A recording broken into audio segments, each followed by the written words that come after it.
Abe-san, at the moment of tempura, he puts the tempura batter on, and he just throws it in there. Boom, lays it in. Just lay it in.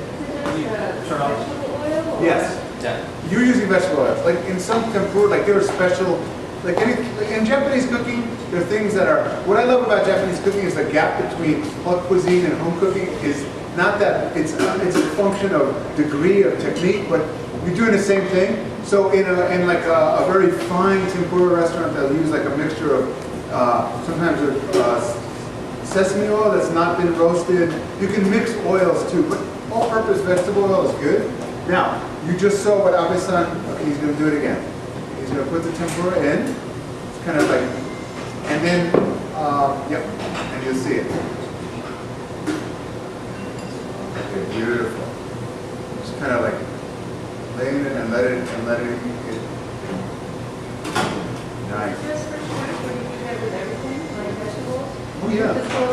Yeah, just or like this kind of like movement. That's It's long, yeah. right? Because you saw with the fish, you just put. Now, what Abe-san's doing now is he's just dripping a little bit more of the batter, like over, like on.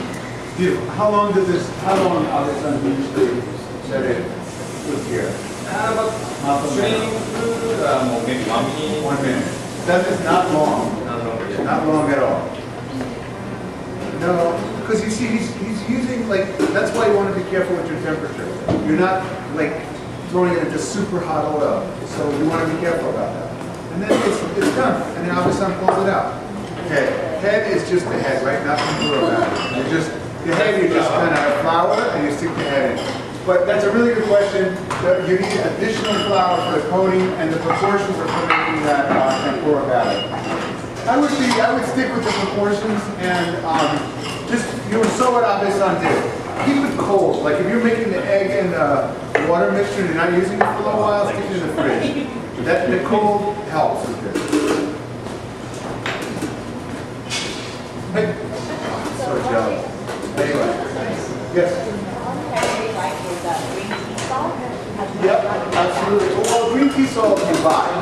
You can buy like green tea, like you can, okay, one way to enjoy tempura is with our dipping sauce that we have here. There are other ways that people eat tempura, and sometimes you can eat tempura just with a little of that beautiful sea salt, or there's also a green tea salt, which is very fine, like matcha green tea mixed with salt, and it's very finely fine crystals. Actually, the regular salt also fine crystals for tempura, and that's another way. You can taste it just with salt. It's also really nice. And it's, like nice tempura, it's not very greasy, right? It's just kind of beautiful thing. Cook quickly, comes out, let it sit, and then eat it right as it's hot. Great. Any other questions about tempura?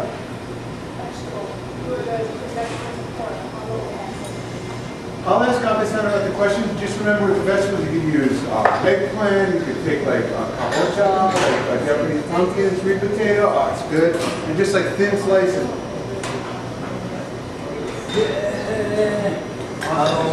本物っていうか、Yeah.